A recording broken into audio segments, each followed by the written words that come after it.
We now return to battling seizure robots.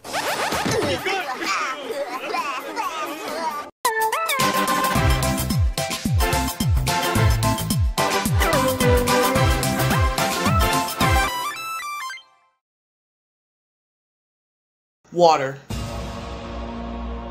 earth, fire, air. Long ago, the four nations lived together in harmony. Then, everything changed when the Fire Nation attacked. Only the Avatar, master of all four elements, could stop them. But when the world needed him most, he vanished. 100 years passed, and my brother and I discovered the new Avatar, an airbender named Aang. And although his airbending skills are great, he has a lot to learn before he's ready to save anyone. But I believe Aang can save the world.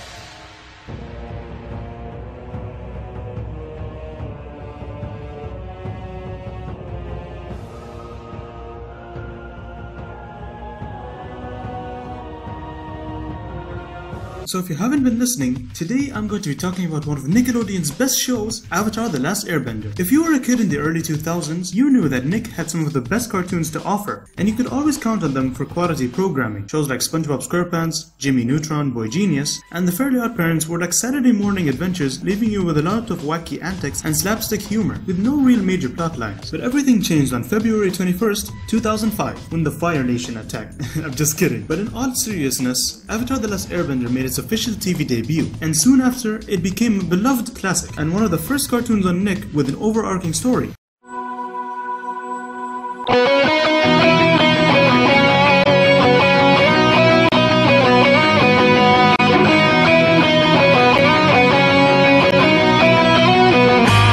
The show was centered around Aang, a 12-year-old, well, technically 112-year-old airbender, who is also a 4th generation avatar. But even though his airbending skills are great, he doesn't know how to control and use his other bending powers. So with the help of Katara and Sokka, along with those they meet along the journey, Aang travels throughout the 3 nations of water, earth, and fire to help gain and control his powers and stop the Fire Nation from taking over the world.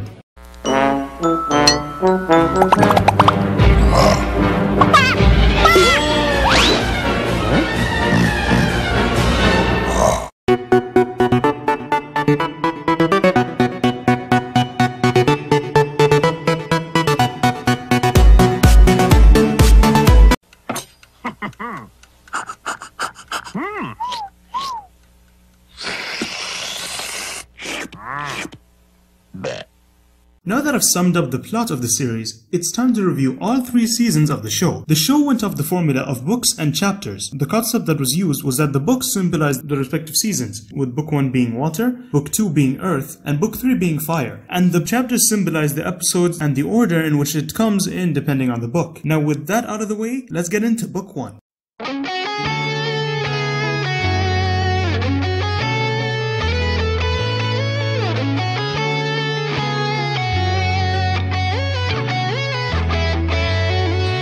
Book 1 starts off with the episode The Boy in the Iceberg. We meet Katara and Sokka, who are fishing out in the middle of nowhere as they run into a giant iceberg. In the iceberg, they discover Aang and his flying bison that goes by the name of Appa. On top of finding Aang, they find out his identity as an airbender, beings that were thought to be extinct long ago, and that Aang is the Avatar, master of all 4 elements. After Katara and Sokka argue for about 2 minutes, they decide to take Aang back to the southern water tribe village at the North Pole. Meanwhile, Aang is revealed to the exiled Prince Zuko, or as I would call him, Daddy Issues. His mission is to find the Avatar and present him to the Fire Lord, Zuko's father, and ruler of the Fire Nation, to restore honor to the already imposing Fire Nation. Throughout Book 1, Aang and his friends essentially play cat and mouse with Zuko and the rest of the Fire Nation, along with other enemies. And while all that is going on, Aang is on his way to learn waterbending abilities with the help of Katara, while also meeting new people and getting into insane situations. And after an entire season of traveling and a pretty good season finale in my opinion, this leads us to Book 2.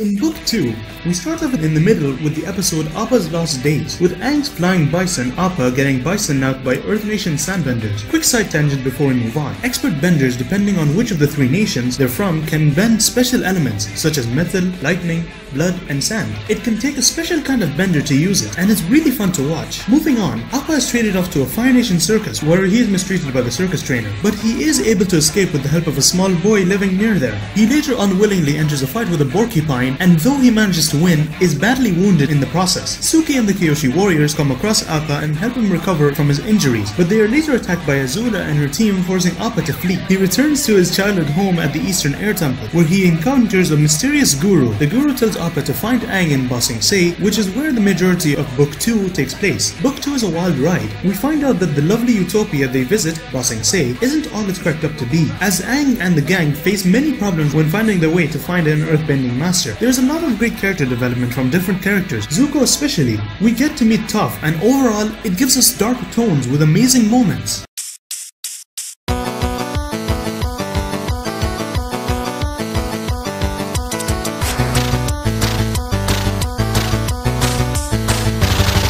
Finally, we end with Book 3. We start off at the end with the 4-part episodes titled Sozin's Comet. In Part 2, Aang prepares to do battle with the Fire Lord, but has difficulty deciding how to defeat him without taking his life. His friends push him, urging to kill the Fire Lord, but Aang insists that it goes against his beliefs. In his sleep, Aang is drawn towards a mysterious island that appears suddenly in the sea. His friends find June, the bounty hunter, to attempt to locate him again. Fire Lord Ozai crowns himself Phoenix King, and Aang awakens on the unknown island now in the middle of the sea. In Part 2 on the mysterious island, Aang seeks guidance from his past lives, but they insist he must take the Fire Lord's life. The island is discovered to be a wise lion turtle that provides Aang with ancient knowledge of a forgotten art, energy bending. Meanwhile, after June is unable to find the Avatar, Zuko decides to find his uncle instead, and Team Avatar meets the Order of the White Lotus, its leader being Iroh. After reuniting with Iroh, the team chooses to split up and go in different directions to help stop the Fire Nation. Sozin's Comet arrives, and the Phoenix King prepares to destroy the Earth Kingdom. In Part 3 of Sozin's Comet, Azula, Zuko's sister's mental stability, quickly begins to deteriorate as her coronation as Fire Lord approaches. Zuko and Katara interrupt the ceremony, and Azula challenges her brother to an Agni Kai for the crown. Although Zuko is able to outmatch his sister, he is injured, taking a bolt of lightning meant for Katara, and is unable to continue the fight. Meanwhile, Aang finally confronts Ozai, but he's unwilling to take the Fire Lord's life and starts to be overpowered by Ozai's relentless attacks. Sokka, Toph, and Suki attempt to halt the airship fleet, but become separated during the assault, while the Order of the White Lotus battle for Ba Sing Se's freedom. And finally, the amazing conclusion in Part 4, Ozai accidentally unlocks Aang's chakra, causing him to enter the Avatar state. The Order of the White Lotus successfully liberates Ba Sing Se,